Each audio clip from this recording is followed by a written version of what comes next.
Week of the legislative session. This is the wrap-up, March 5th, 2010. The legislative session should be wrapping up today. The governor will address the body, but they basically only had to do a few concurrences, and then they could probably leave town. The budget went to the governor's office late Thursday night. The Senate and the House did have some differences, but the conference committee was able to work those out. One of the things that we're going to be dealing with in the interim is some ag topics. They talked about that in the Joint Ag Committee the other night. They forwarded on to the Management Council some things that they would like to look at, including animal welfare and other issues with the Livestock Board, the Veterinary Practices Act. They're going to look at some water issues. Some of those dealing with produced water, as well as some of the issues that could result from injection of carbon dioxide into underground formations. One of the big topics that they discussed was water rights on federal lands, and so we'll have a pretty good investigation of those. The Wyoming Food Freedom Act that failed in the Senate was something that all of the members of the Ag Committee wanted to talk about, and so they're going to be talking about that in the interim. The first Joint Ag Committee meeting is going to be in Du Bois, April 19th and 20th, and then they're going to schedule another one in Buffalo, October 4th and 5th. Brett?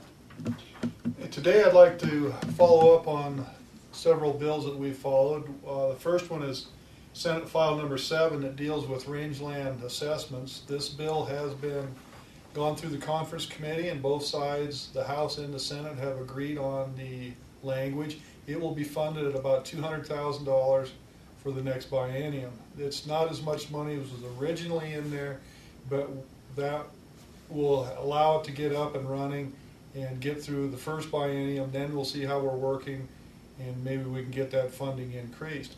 The next bill is Senate File 13 that deals with economic analysis.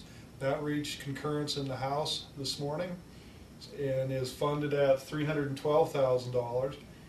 Hopefully this program will be up and running quickly so the counties and commodity groups can get the information concerning economic data that they've been needing for several years.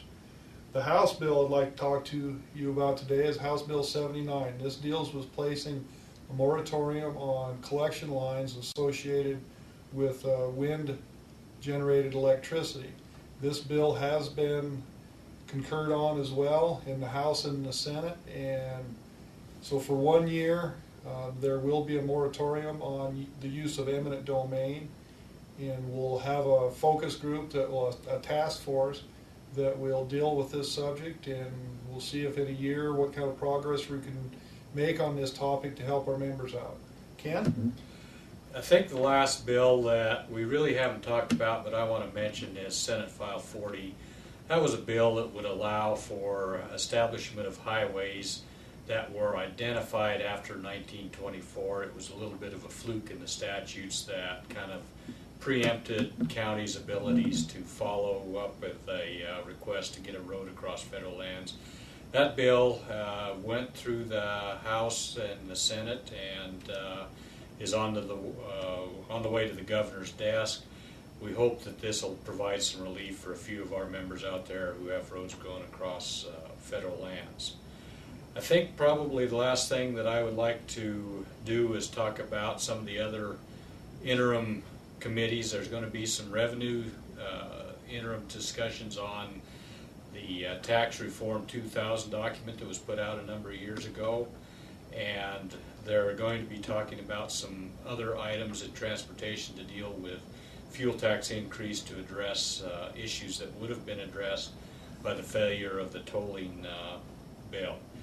I hope you've enjoyed these little visits. We're going to try and be back here next year at this time, or if issues come up, we'll try and provide you with some video updating of those, and we thank you for joining us.